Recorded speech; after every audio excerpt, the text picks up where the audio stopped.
بعد الحمد والصلاة بسم الله الرحمن الرحيم إن الله مع الصابرين صدق الله العظيم. محترم و معزز سامعین و سامعات، السلام علیکم ورحمۃ اللہ وبرکاتہ.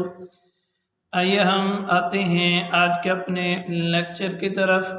آج کے ہمارے لیکچر کا عنوان ہے رحمت الہی کا خزانہ.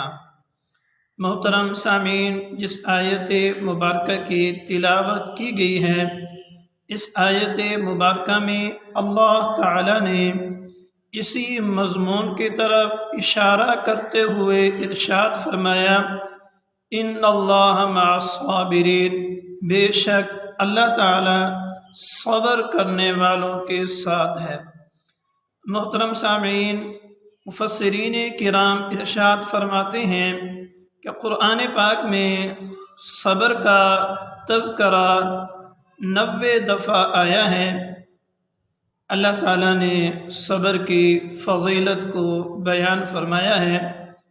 کہیں پر ان اللہ مع الصابرین، کہیں پر یا ایھا الذین آمنوا اصبروا وصابروا ورابطوا واتقوا اللہ لعلکم تفلحون. انما یوفی الصابرون اجرهم بغیر حساب. خلاصہ یہ کہ اللہ تعالیٰ نے 90 دفعہ صبر کی فضیلت کو بیان فرمایا ہے. صبر بہت بڑی اہم ترین عبادت ہے. نماز، روزہ، زکوٰۃ، حج، عشر، یہ اسلام کے اہم ترین رکن ہیں، اسلام کی اہم ترین عبادات ہیں. لیکن قربان جاؤں صبر والی عبادت پر کہ اللہ تعالیٰ نے یہ مسلمانوں کو، کلمہ پڑھنے والوں کو اپنی رحمت کا خزانہ عطا کیا ہے. آپ اس بات سے اندازہ لگا سکتے ہیں کہ اسلام کی اہم ترین عبادات، نماز، روزہ، زکوٰۃ، حج، عشر، کسی عبادت کے بارے میں قرآن میں صراحتاً معیت کا وعدہ نہیں ہے. معیت کا وعدہ صبر پر ہے.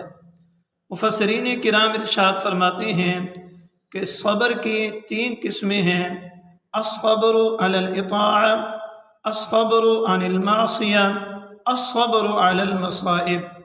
ارشاد فرمایا صبر کی پہلی قسم صبر اطاعت پر ہے. اللہ تعالیٰ کی بندگی، اللہ تعالیٰ کی رضا کو چاہنا، اللہ تعالیٰ کے احکامات کو بجا لانا، منہیات سے بچ جانا، یہ صبر کی پہلی قسم ہے. صبر کی دوسری قسم ہے گناہوں سے بچ جانا، مکروہات سے، ممنوعات سے، منہیات سے بچ جانا. صبر کی تیسری قسم الصبر علی المصائب، مصائب پر، تکالیف پر، دشواریوں پر صبر کرنا، یہ صبر کی آخری قسم ہے. حدیث مبارکہ میں ارشاد فرمایا کہ جب اللہ تعالیٰ اپنے بندے کو قریب کرنا چاہتے ہیں، اسے محبت فرماتے ہیں، فرمایا کہ اسے آزماتے ہیں تکالیف کے ساتھ، پریشانیوں کے ساتھ، مصائب کے ساتھ. دعا ہے اللہ تعالیٰ سے کہ اللہ تعالیٰ ہمیں صبر کرنے کی توفیق عطا فرمائے. والسلام.